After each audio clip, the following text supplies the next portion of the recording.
KayBaker.com here. It is February 22nd, which is not only Washington's birthday, but it's also my daughter's birthday.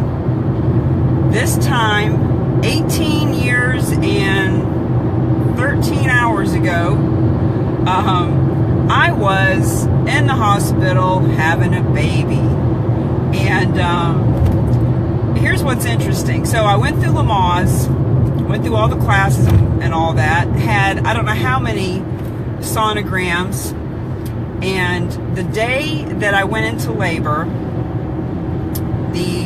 I get to the hospital, and the midwife reaches up in there to do her thing, and she says, I don't know what that is, but it's not a head. And apparently my daughter's foot was hanging out of my cervix, and she was breech. So, hi guys, I see all the thumbs up and the hearts. Thank you. I'm driving, so I can't read your name, but I'm just going to say thank you, because if I try to read it, I'm going to be in trouble driving, and people will be upset with me. So, let me just tell you the story. So, her foot is hanging out of my cervix, and so they had to do an emergency C-section. And so, they drugged me up and numbed me up. And if you've ever seen a C-section, you know, the woman's laying there with a little screen in front of your face, so you can't see what's going on in your belly, what they're doing. But later on, her father filled me in on all the details of how they removed her. So what I do remember is when they removed the baby, they brought her over to my face, and I looked over at her, and the only thing I remember was I said, she has my nose, give her to her father. And then life goes on. So, over the years, when it's been my daughter's birthday, I don't know why, but it's been a bit of a tradition for me to sit her down, and whatever friend she has around her, God forbid there's a boyfriend of hers around, because they're going to hear it too. And it's almost like sitting around the Christmas tree, listening to Christmas stories, as I say, gather around, children, and let me share with you the story of Haley's birth. So over the years, when I'm telling it to her and her friends, we laugh, and it gets a lot more graphic, and I tell her what her father told me about them putting my organs on a tray and the whole thing, how they do a C-section. And what I thought was funny and creative and, I don't know, whatever, a couple years ago, my daughter starts saying to me, well, Mom, it's not really my birthday. She says, you didn't birth me, they removed me. It's my removal day. And that sounds kind of funny, and it sounds very creative on her part, but it's really, really sad, because we almost kind of joke about it being like on Alien, when the alien comes out, you know? And, you know, I apologize to my daughter for making her feel like it's not her birthday. It's her removal day. And I'm always looking for a teaching moment. I'm always looking to, what can I learn from this? How can I learn from this bizarre mistake that I feel like I've made over the years with her? And I can tell you that words are so, so powerful. I was just teaching a class last night, and I was talking about communicating and how we build rapport. And it is so true that when we are communicating, only 7% of our communication is words. Only 7% is actually the words. 38% is our tonality, and 55% is our body language. And you can look that up anywhere on the internet, and it's the same statistics across the board. They've done the studies in Harvard and Yale and everywhere.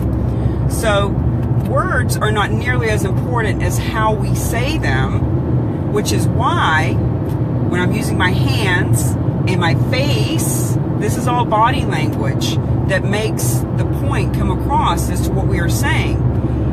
And at the same time, the words that we use carry a lot of power and a lot of energy They show that we have intelligence, or they show that we don't have intelligence. They show what we know and what we don't know. And in this case, with my daughter calling it her removal day, and notice how I say that. Like, I can't just say it's her removal day. You know, like, hey, it's her birthday. No, it's her removal day. Like, it's got a weird vibe to it. So I just want to, number one, apologize to my daughter because she's only 18, and I hope that she doesn't go through another 40 or 50 or 60 years of her life saying it's her removal day. I hope that we can get past that. But I also want to use this experience to our advantage, to learn something from it. Be really intentional. I talk in my program, as some of you know, my book's coming out this month, Mingle to Millions, The Art and Science of Building Business Relationships and Mastering Referrals. And part of that art and science is knowing the words to use and using them properly and how we're saying them. So the 3 pillars of that program are having intention, so we pay attention to create the retention of the resources, the relationships, and the revenue. And so have an intention when you're communicating with people about the words that you're using.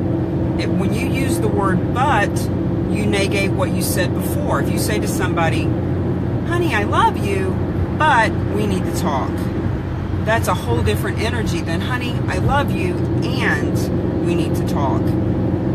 Words that we use are so powerful. When we say to someone, I'll try to come. Well, no, there is no try. You either will or you won't. When people say, well, I'll try to come, it's their way of having an out. Well, I said I try, but then traffic got heavy, or the kids got sick, or whatever. They're just non-committal. So the moral of the story today is, it is my daughter's birthday. It is her birthday. It is the day that she was birthed into this new reality, into this existence. And even though she did not pass through the birth canal, that doesn't mean it's not her birthday.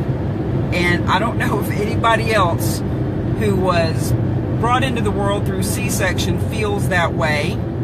Or ladies, if any of you have had a C-section, be careful about how you talk about it, because you don't want your children feeling like it's their removal day either. So that's my fun little Facebook Live today as I drive on this beautiful day. It's 61 degrees. And that's it. Haley Bean, happy birthday. Mommy loves you.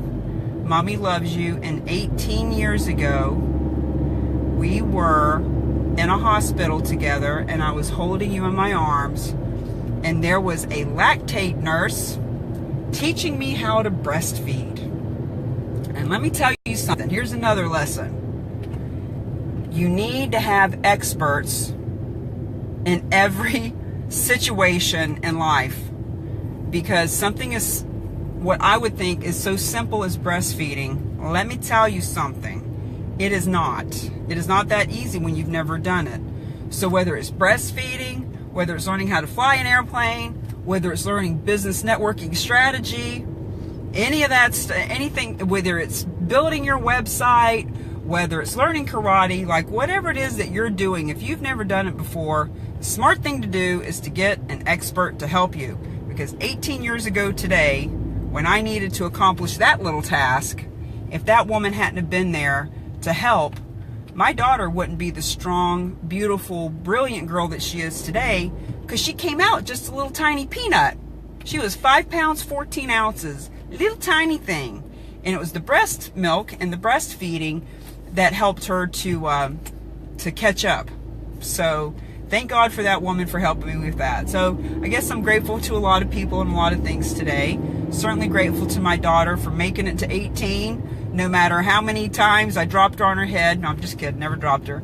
But I just really want to publicly express to the whole world how much I love my daughter. How much today being her 18th birthday is so important. As a matter of fact, one of my mentors, Christopher Kai, what is it he says, Ronald? He says, On his birthday, it's Mother's Day because he wants to thank his mother for birthing him or something. I don't know. Anyway, that's what I want to say today. Haley Bean, Mommy loves you. And from now on, let's call it your birthday. It's not funny to joke about that anymore because I feel like it makes a disconnect, and that's not fair to you or to me. So have a great day, everybody. Bye.